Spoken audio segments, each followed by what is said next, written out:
ಮುಂದುವರೆದ ಭಾಗ. ನಿನ್ನೆ ತರಗತಿಯಲ್ಲಿ ನಡೆದ ವಿಮಾನ ಮತ್ತು ಫ್ಯಾನ್ ಗಲಾಟೆಯ ನಂತರವೂ ಆದಿಯ ಮನಸ್ಸು ಇನ್ನೂ ಆ ಮಾಯಾ ಚಾಕ್ನ ಬಗ್ಗೆ ಯೋಚಿಸುತ್ತಲೇ ಇತ್ತು. ಆ ಚಾಕ್ನಲ್ಲಿ ಏನೋ ವಿಚಿತ್ರ ಶಕ್ತಿ ಇದೆ ಅನ್ನೋದು ಅವನಿಗೆ ಗೊತ್ತಾಗಿತ್ತು. ಇಂದು ಮತ್ತೆ ಅವನು ಅದನ್ನು ಪ್ರಯೋಗ ಮಾಡಬೇಕು ಎಂದು ಆದಿ ನಿರ್ಧರಿಸಿದ್ದ. ಯಾರಿಗೂ ಕಾಣದಂತೆ ಆದಿ ತನ್ನ ಬ್ಯಾಗ್ನಿಂದ ಒಂದು ಚಿಕ್ಕ ಸ್ಲೇಟ್ ತೆಗೆದುಕೊಂಡು ಮಾಯಾ ಚಾಕ್ ಬಳಸಿ ಅದರಲ್ಲಿ ಒಂದು ಬರ್ಗರ್ ಮತ್ತು ಸಮೋಸ ಚಿತ್ರ ಬಿಡಿಸಿದ. ಇದು ಮತ್ತೆ ಕೆಲಸ ಮಾಡುತ್ತದೆಯೇ ಎಂದು ಆತ ಕುತೂಹಲದಿಂದ ನೋಡುತ್ತಿದ್ದ. ಅಚಾನಕ್ ಆ ಚಿತ್ರಗಳು ಮಿನುಗಲು ಪ್ರಾರಂಭಿಸಿದವು. ಕೆಲವೇ ಕ್ಷಣಗಳಲ್ಲಿ ಆ ಬರ್ಗರ್ ಮತ್ತು ಸಮೋಸ ಸ್ಲೇಟ್ನಿಂದ ಹೊರಬಂದು ಗಾಳಿಯಲ್ಲಿ ತೇಲತೊಡಗಿದವು. ಆದಿ ಆಶ್ಚರ್ಯದಿಂದ ಕಣ್ಣು ದೊಡ್ಡದಾಗಿ ನೋಡುತ್ತಿದ್ದ.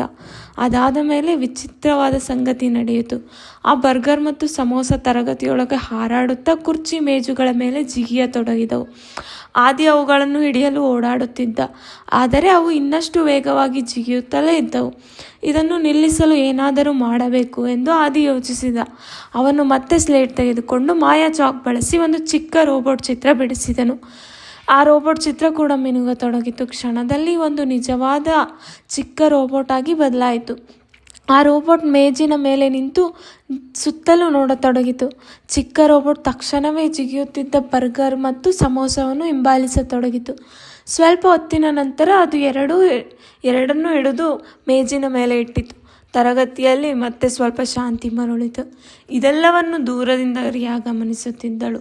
ಈಗ ಸತ್ಯಕ್ಕೆ ಹತ್ತಿರವಾಗಿದ್ದಳು. ಈ ಎಲ್ಲ ಗೊಂದಲಕ್ಕೆ ಕಾರಣ ಆದಿಯ ಕೈಯಲ್ಲಿರೋ ಮಾಯಾ ಚಾಕ್ ಇರಬಹುದು ಎಂದು ಅವಳು ಯೋಚಿಸಿದಳು. ಅಷ್ಟರಲ್ಲಿ ತರಗತಿಯ ಬಾಗಿಲು ನಿಧಾನವಾಗಿ ತೆರೆಯತೊಡಗಿತು. ಗುರುಗಳು ಒಳಗೆ ಬರಬಹುದು ಎಂಬ ಭಯದಿಂದ ಆದಿ ತಕ್ಷಣ ಚಾಕ್ ಮತ್ತು ಸ್ಲೇಟನ್ನು ಬ್ಯಾಗಿನಲ್ಲಿ ಅಡಗಿಸಿದ. ಗುರುಗಳು ತರಗತಿಗೆ ಬಂದಾಗ ಎಲ್ಲವೂ ಸಾಮಾನ್ಯವಾಗಿ ಕಾಣಿಸುತ್ತಿತ್ತು. ಆದರೆ ರಿಯಾ ಈಗ ಆದಿಯ ರಹಸ್ಯ ಕಂಡುಹಿಡಿಯಬೇಕೆಂದು ನಿರ್ಧರಿಸಿದ್ದಳು. ಮಾಯಾ ಚಾಕ್ನ ಕತೆ ಇನ್ನೂ ಮುಂದುವರಿಯುತ್ತದೆ. ಸಬ್ಸ್ಕ್ರೈಬ್ ಮಾಡ್ಕೊಳ್ಳಿ.